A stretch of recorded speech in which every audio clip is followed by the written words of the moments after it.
Pizza do তৈরি করতে গিয়ে অনেকে বিভিন্ন রকম স্ট্রাগল করেন, যেমন স্ট্রেস হয় না, ছিঁড়ে যায়, ফুলে না, শক্ত হয়ে যায়, এমন অসংখ্য সমস্যায় পড়েন।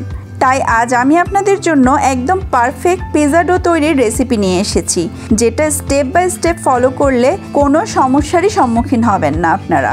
আপনাদের পিৎজাও হবে একদম পারফেক্ট। আসসালামু আলাইকুম, ওয়েলকাম ব্যাক টু আখিস রেসিপিস। চলুন তাহলে চলে যাই রেসিপিতে। এখানে আমি 1 কাপ হালকা কুসুম গরম পানি নিয়ে নিয়েছি, সাথে দিয়ে দিচ্ছি 1/2 টেবিল স্পুন চিনি। চিনিটার কারণে ডোটা মিষ্টি হবে না, এই চিনিটা হেল্প করবে ইস্টটাকে অ্যাক্টিভেট করার জন্য। দিয়ে দিচ্ছি 1/2 টেবিল স্পুন লবণ। সব কিছু একসাথে মিশিয়ে নিচ্ছি খুব ভালো করে। মিশানো হয়ে গেলে এখন এর মধ্যে দিয়ে দিচ্ছি 1/2 টিস্পুন ড্রাই ইস্ট। দিয়ে খুব ভালোভাবে মিশিয়ে নিলাম। ইস্টটা মিশানো হয়ে গেলে বাটিটাকে ঢেকে একটা ওয়ার্ম প্লেসে 5 থেকে 10 মিনিটের জন্য রেখে দিলে ইস্টটা অ্যাক্টিভেট হবে। এখন আমি নিয়ে নিচ্ছি 3 কাপ ময়দা। যারা দেশের বাইরে থাকেন তারা অবশ্যই অল পারপাস ফ্লাওয়ারটা ইউজ করবেন, যেটা প্রি শিফটেড না। এখন এর মধ্যে আমি দিয়ে দিচ্ছি 1 টেবিল স্পুন তেল। দিয়ে খুব ভালোভাবে ময়দার সাথে মিশিয়ে নিচ্ছি। মিশানো হয়ে গেলে এখন আমি ময়দাটাকে চারপাশে সরিয়ে মাঝখানে একটু জায়গা করে নিচ্ছি পানিটা ঢালার জন্য। ইস্ট মিশিয়ে রাখা পানিটা আমি এখন দিয়ে দিচ্ছি ময়দার মধ্যে। দিয়ে একটা স্প্যাচুলার সাহায্যে আমি আস্তে আস্তে করে মিশিয়ে নিচ্ছি। এরপরে হাত দিয়ে খুব ভালোভাবে মথে নিচ্ছি। ডোটা স্টিকি দেখে ভয় পাওয়ার কিছু নেই, খুব ভালোভাবে মথে নিচ্ছি। মথা হয়ে গেলে হাতটা ক্লিন করার পর যখন ধরবেন আগের মতো তেমন স্টিকি আর মনে হবে না। এখন আমরা ঢেকে রেখে দিব। একটা প্লাস্টিক র্যাপ দিয়ে আমি ঢেকে রাখছি, আপনারা চাইলে কোনো টাওয়াল দিয়েও ঢেকে রাখতে পারেন। এটা ঢেকে হালকা ওয়ার্ম প্লেসে রাখতে হবে।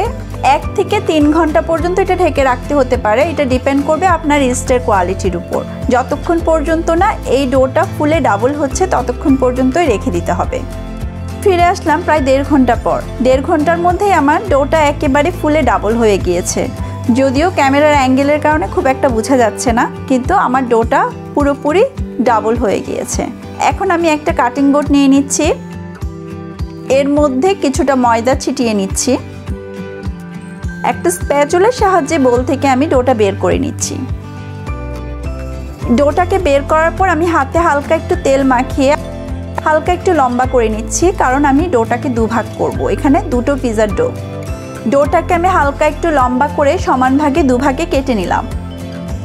দুভাগ করার পর এই ডোগুলোকে আমি হালকা হাতে একটু টেনে টেনে ভাঁজ করে নিচ্ছি। আপনারা হয়তো বুঝতে পারছেন কিনা জানি না, এটা ফোল্ড করে নিচ্ছি। প্রত্যেকটা পার্ট ঘুরিয়ে ঘুরিয়ে ফোল্ড করে নিচ্ছি এবং পার্টটা নিচের দিকে থাকবে এমনভাবে করতে হবে।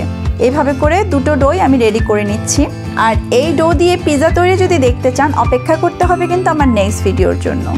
আমার পিৎজা ডো তৈরি কিন্তু এখনো শেষ হয়নি, এখনো স্টেপ বাকি আছে। যদি পারফেক্ট পিৎজা তৈরি করতে চান পুরো রেসিপিটা না টেনে দেখতে থাকুন। আর রেসিপির শেষে এই ডো দিয়ে তৈরি করা একটা পিৎজার একটা ক্লিপ আপনাদেরকে দেখাবো, তাহলে আপনারা বুঝতে পারবেন এই পিৎজা ডোটা কতটা পারফেক্ট হয়েছে। এখন 2টো বোল নিয়ে নিয়েছি।